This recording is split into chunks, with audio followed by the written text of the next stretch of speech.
the way I see it and the way I talk to the clients sa coaching, very outdated na siya eh. Hindi na siya parang up to date na dapat isa lang or dalawa yung love language na gagawin mo. Dapat meron ka pa ring mixture na minsan kahit na hindi love language yung asawa mo, hindi words of affirmation, kailangan mo pa rin magsalita once in a while. Yes. Na mamimit mo yung 5 languages na kahit hindi sila mahilig sa regalo, once in a while, magbigay ka pa rin ng something.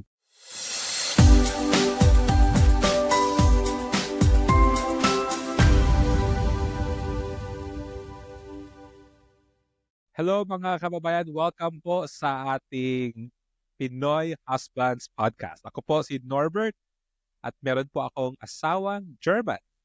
Yan. Ako naman po si Paul Aragones. Ako po ay spiritual marriage coach at meron po akong asawang half British, half German na may 3 anak. Welcome po sa aming show today. Dito po sa show namin na dinidiscover natin ano nga ba talaga ang pagiging ibig sabihin ng Pinoy husbands. Lalo na doon sa may mga foreign wives, no? Na madidiscover natin ano yung difference sa mga kultura, ng mga practices, ng mga personalities para lang maging better na asawa. Yan. Yes. Tama po yan. Paul, ang episode natin ngayon ay isa sa mga parang highlight ng Pinoy life. Yes, talagang exciting. Exciting. Valentine's Day. Wow! Valentine's Day. Valentine's naman. Talaga. Dapat oo nga eh. Siguro i-color na lang natin sa after editing. Nagpa-Valentine's Day pa ba mag-asawa? Ayan, ang tanong. Ang isa pang tanong, may nag-Valentine's Day ba talaga ang parang mixed couple? Or sa Pilipinas lang yun? Oo, Pilipinas lang ba yun? Magandang tanong yan, ano? But before we answer that, actually, ang really interesting, kasi nung single pa ako, nagba-Valentine's date ako nung isang funny story nung nandun si Stephanie sa Pilipinas, 2011. Valentine's Day, season, okay. Kakaiba kasi, parang buong barangay namin tumulong para sa Valentine's Day. Kasi sa bahay na, meron kaming parang terrace sa bubong. May terrace doon. So, sabi ko sa nanay ko, gawa ka naman ng dyan, ng parang table, may rose. Very cheesy. Hindi ko alam kung sa puputang story na to. Okay. Tapos, ayun. So, lumabas kami nung normal na date, ng sine, ganyan-ganyan. Kasi, first time sa Philippines nun eh. So, parang pinasyal ko lang siya. Pero sabi ko sa nanay ko, yun lang, parang mag-prepare lang ng table. Tapos, nung andun na kami sa bahay, parang andun yung mga kaibigan ko nakaupo. Tapos yung isa kong tropa, kasi magmaganda yung boss, saka gitarista. Ayun, talagang ready na lahat. Kumanta. Production number talaga. Tapos meron pang Happy Valentine's Day. Steph, ganun. Tapos si Steph parang, wow, this is so nice. Ako naman parang, grabe to, napaka-drama. Wow, talagang level up pala yung may kandila, ang ganyan. Tapos yung nanay ko tsaka yung kaibigan niya nagdala ng pagkain. Parang sinerve pa kami. Parang 5-star ang dating sa bahay.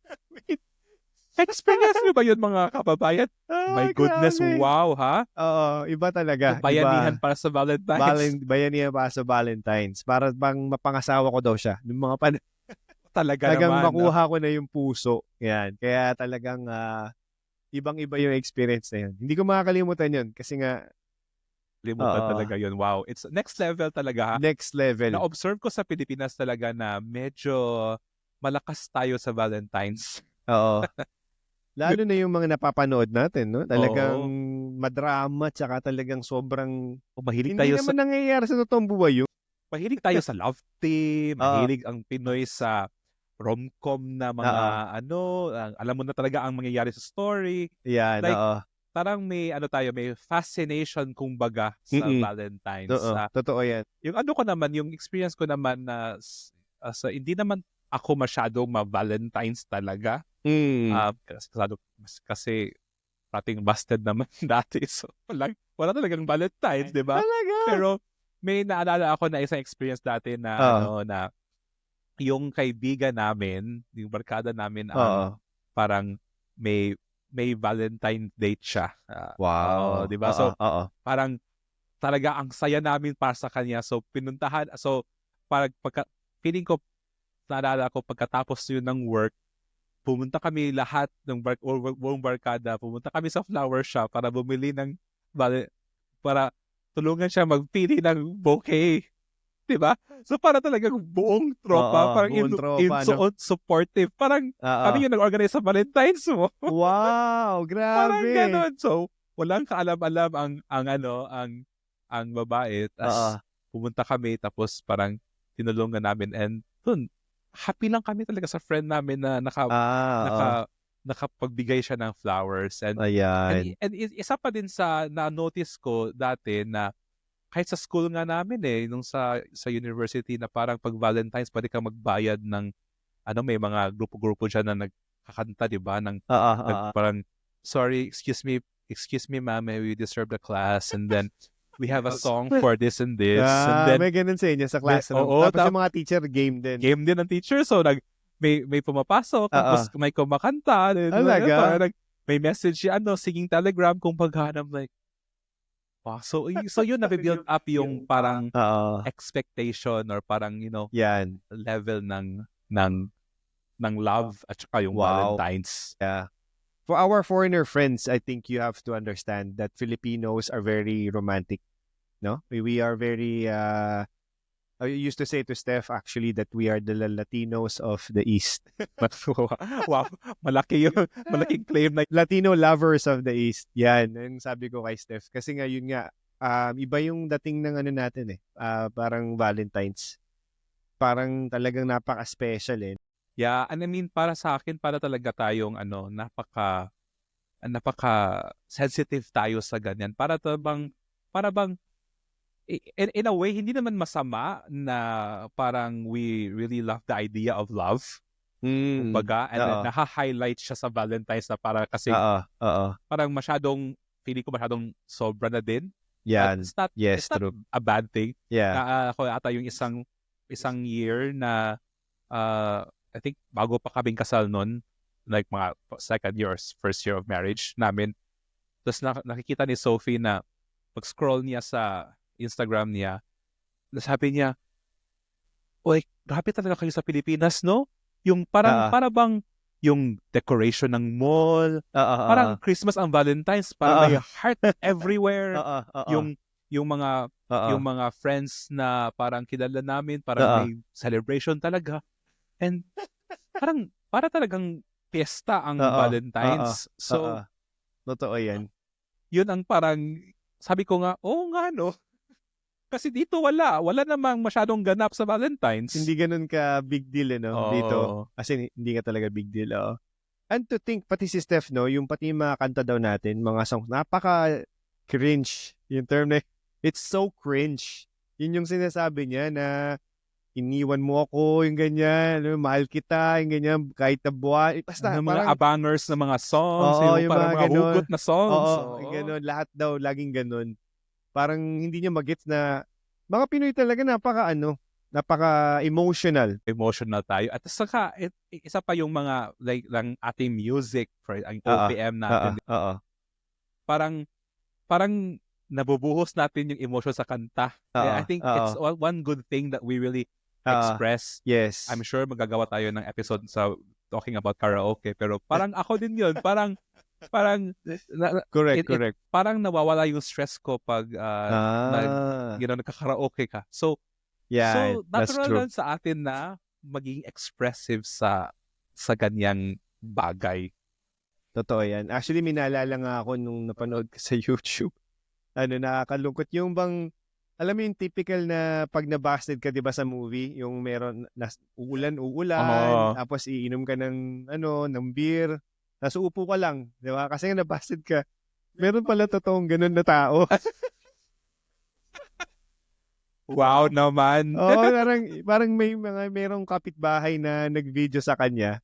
Tapos nilagyan lang ng dramatic story na dramatic music na swak. Siyempre ko taon-taon ka kasi akala mo sa sa pelikula lang nangyayari. Pero sa totoong buhay pala. Talaga meron talaga. Oo, meron talagang ganun, no? So So I think nga, so because of the fascination of this Valentine's Day, I think Yeah. parang hindi naman, kasi, I mean, this episode is a Valentine episode, no? Yeah. So Correct. kaya Correct. tayo pinag-uusapan natin yan. Pero feeling ko, the bigger story there is really parang our expression of love. Yeah. That's true. And That's true. And hindi naman siya malapelikula na all the time na experience. Pero paano ba yan, nakaka-affect ba yung, Paul, nakaka-affect ba yung expectation mo about the expression of love Yan. to in the relationship? Kasi na-notice ko, may isang kanta na parang may karaoke song, parang ganon. And tapos, pag kinakanta ko siya sa bahay namin, and then my asawa asked me, like, what's the meaning of that song? And then I try to translate the song in. What song is this? Wag na natin ipagitin ko anong song ito. Susunod na episode, So parang tinatranslate, sabi niya, wow, like, it's a very, very, maganda daw ang lyrics, maganda ang, so, and then sinasabi, then, parang, I think one time she asked me na, iniisip mo ba ako pag kinakanta mo yan? Akala ko, ang initial reaction ko, teka muna, ha? Hindi mo naman siya iniisip, no? Kinakanta ko lang naman siya, pero maganda talaga yung song. Pag inaalala ko yung kanta, naisip ko din siya. So, parang ini-explain ko sa kanya. Sabi Totoo yan. Sabi niya, kayo talaga, yung mga kanta ninyo, love song ba yan? Sabi niya, anong kanta sa karaoke? Love song ba yan? Sabi yung love songs. Totoo yan. Meron akong kaibigan na gumawa ng kanta para sa ex niya. Ang ganda ng kanta, no? Ganda ng kanta. Maganda naman ng mga heartbroken songs. Heartbroken songs. Pero nung nagkaroon na siya ng bagong girlfriend, parang na-discover nung bago niyang girlfriend na meron siyang kanta sa iba. Pero before pa sila nun, pero nasaktan yung girlfriend niya. Kasi 'di ba parang yung heart mo pinur out mo dun sa song na alam mo yun, na ginawa mo para dun sa ex mo, tapos nalaman niya pero wala ka namang kanta pa. Parang lugi siya. Gusto niya may kanta. Gusto niya may kanta rin para sa kanya. Yun lang yung nakita ko na, as in, ang mga Pinoy talaga, very, very emotional and expressive of love. Yun nga, totoo yun. And I think yung challenge dun is, wag niyo pong expect na yung mga foreigners, ganun din. Diba? Hindi sila ganun ka-expressive tulad natin. Yung Pinoy sa Pinoy, yes, parang go yan. Maintindihan nila kayo, pag kumanta kayo, ganun. Pero pag sa foreigners po, baka hindi lahat ganun yung reaction. Baka isipin nila cheesy kayo or kasi hindi lang sila sanay. Hindi lang normal sa kanila yung parang yung knight in a shining armor na nakakabayo ka pa tapos 'di ba? Darating ka. Parang masyado na pong matagal 'yun para sa kanila. I mean it reflects so much about our culture, 'di ba? I think in-explain ko nga sa asawa ko na may harana culture tayo yan. Totoo yan. Sa harana para you pursue the girl in a song. So totoo yan. Hindi naman I don't think nangyayari yan sa kapanahunan ngayon, pero we are aware of that, 'di ba? Na may impact 'yun. 'Di ba? And so yung ko naman, yung angle ko naman diyan, kasi marami din akong kilalang Pinoy na siguro hindi na-translate yung parang expression of loves iba ang asawa sa friends, diba? Pero feeling ko hindi ko sure kung ganun ba talaga ang Pinoy ka-expressive in terms of love sa kanyang asawa, in terms na sinasabi talaga na mahal kita, na parang ganon. Kasi I don't know about you, but kami sa being Bisaya, we don't say mahal kita in Bisaya. Kasi sa Bisaya, ang I love you sa Bisaya, gihigugma kita. Gihigugma kita. Parang weird, parang ang awkward sabihin nun sa kapwa Bisaya. Parang weird.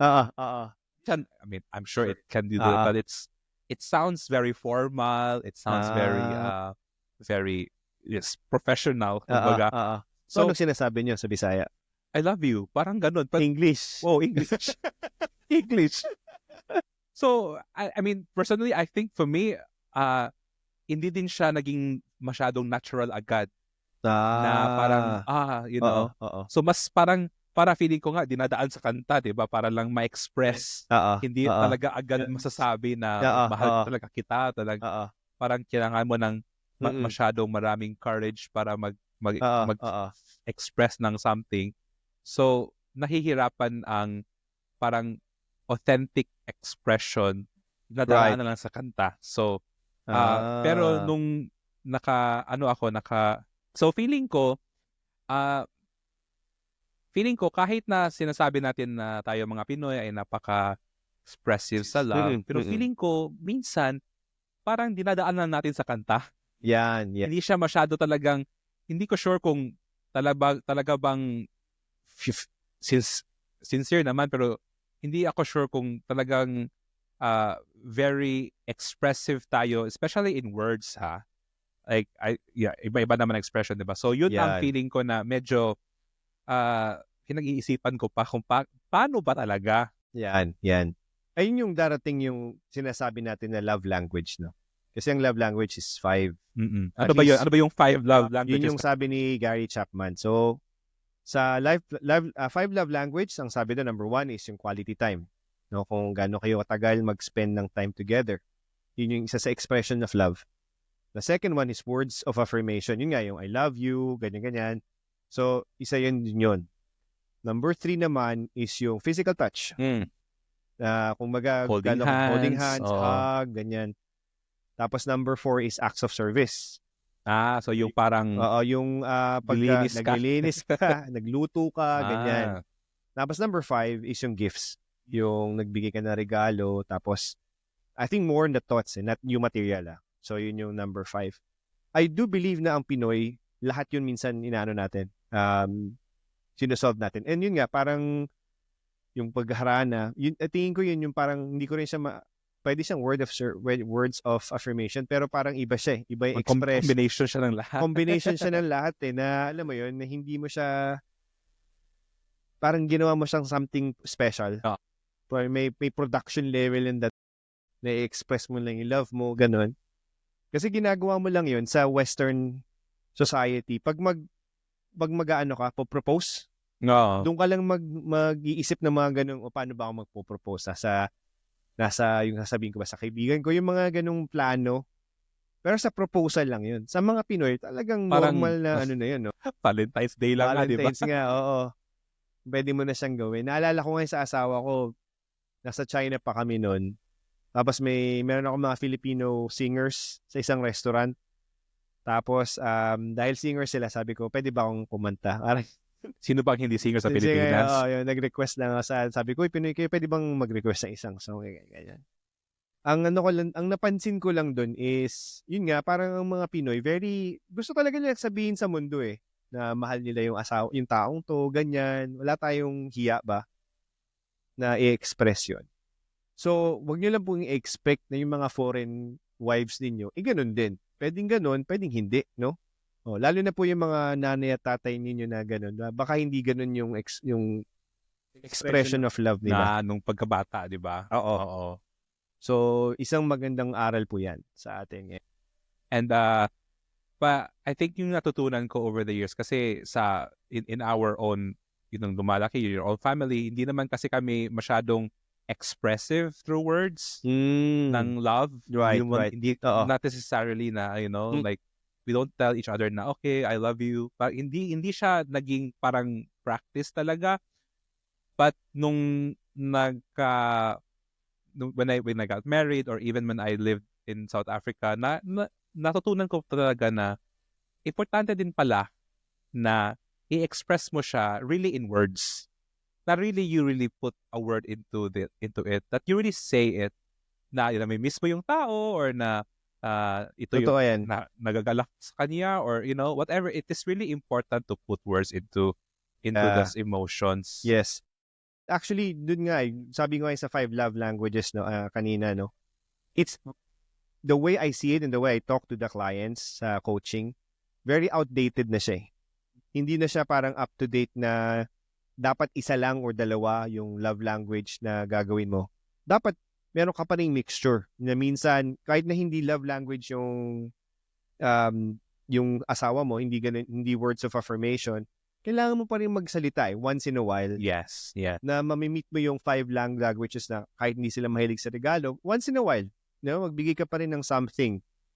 Kasi hindi ang number 2, ang love language ay nagbabago over the years. Yes, yeah. Kung yung before ang love language mo is acts of service, baka pagtanda mo after 40 ka na, hindi na ganun. Baka gusto mo na lang is quality time. Yes. 'Di ba? True. Kasi hindi ka na ganun ka-active. Yes. So gusto mo lang magkasama kayo. Yeah, and ano din, feeling ko, because nga it's a language, di ba? Yan. Inaaral mo din kung ano ba ang language na naiintindihan ng asawa mo na pinapakita mo na love mo siya.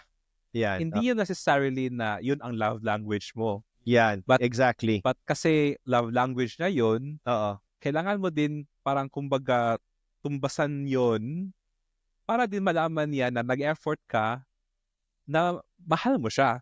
Kagaya ng I think sa example ko, si Sophie, love language na yung gifts. Hindi ako naturally mag-gift na person, you know?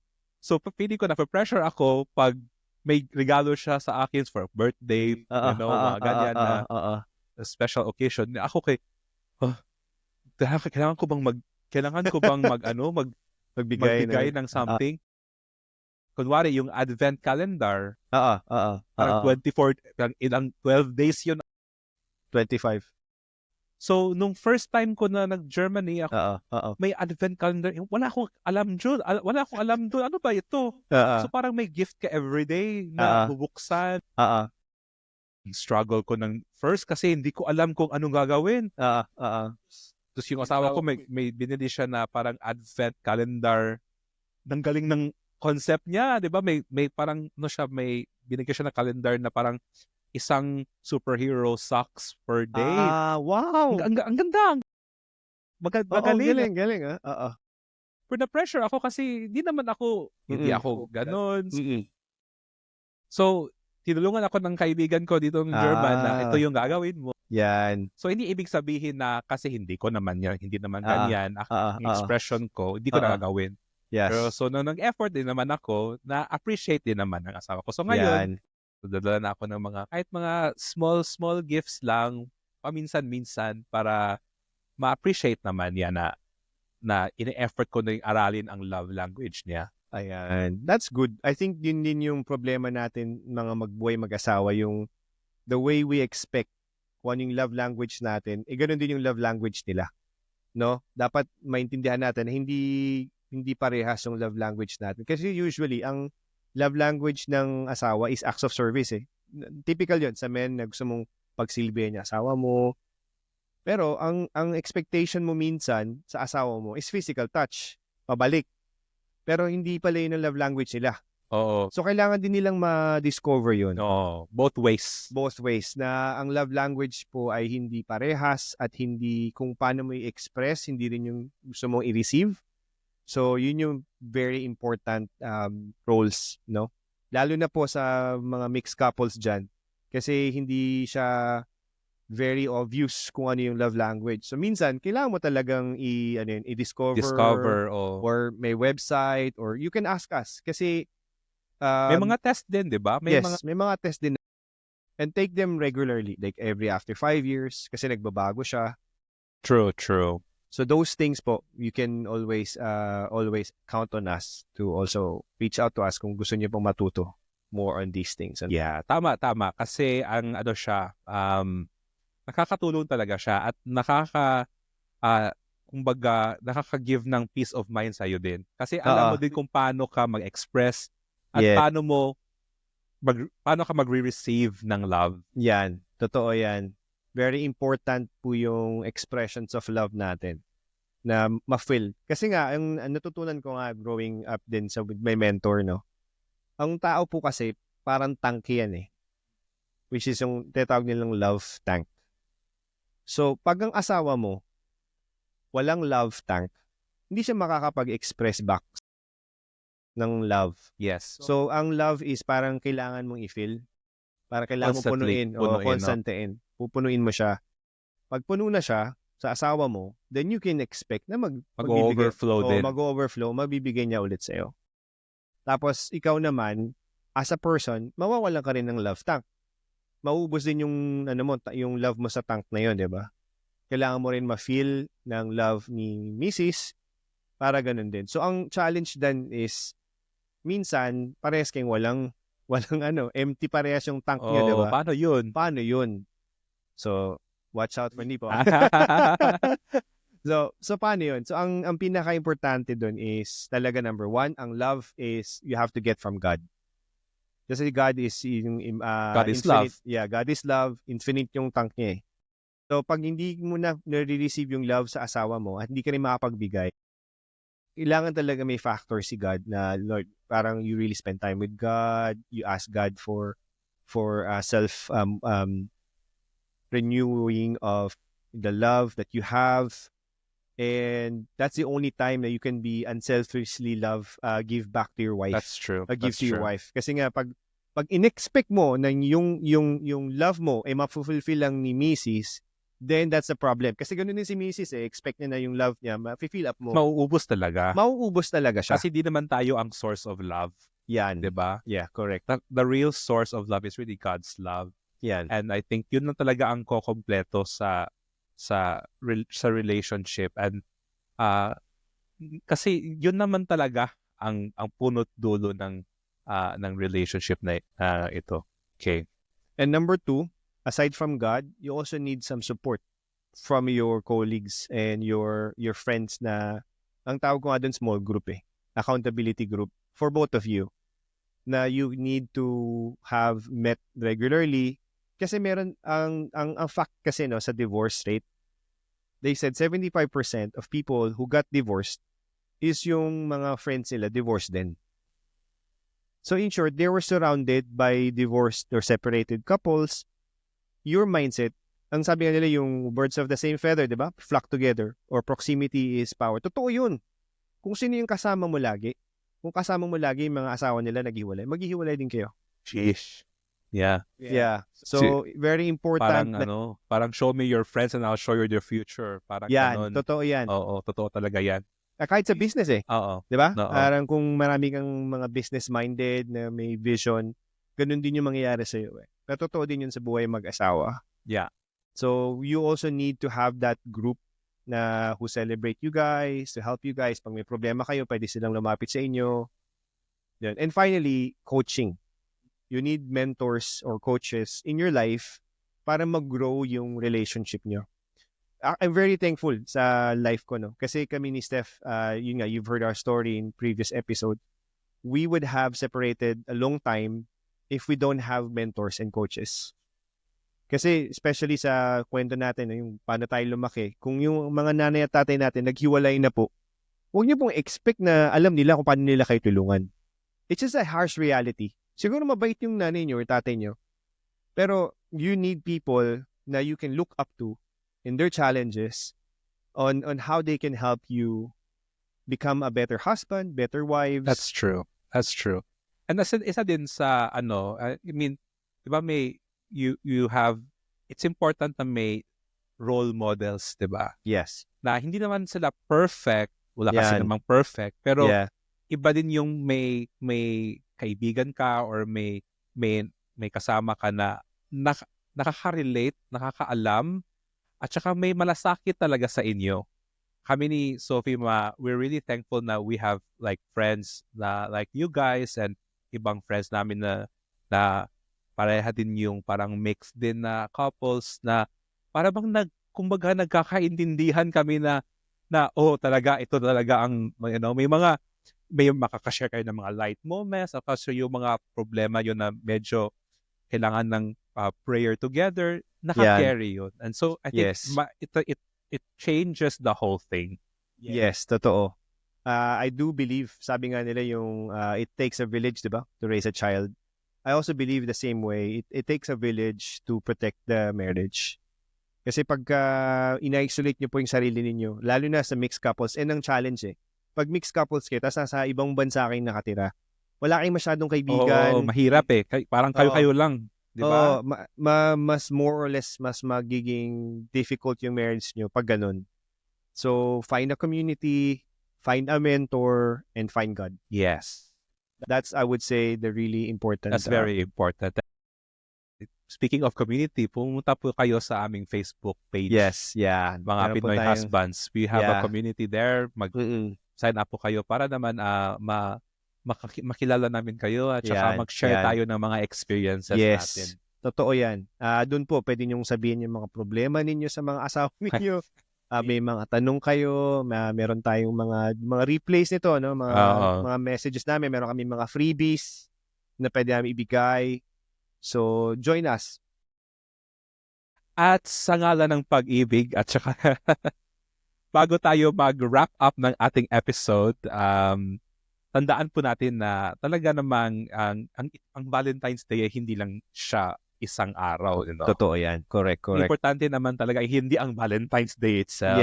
Yes. But it's really the love that we have for our spouse that comes from God that we do practice every day.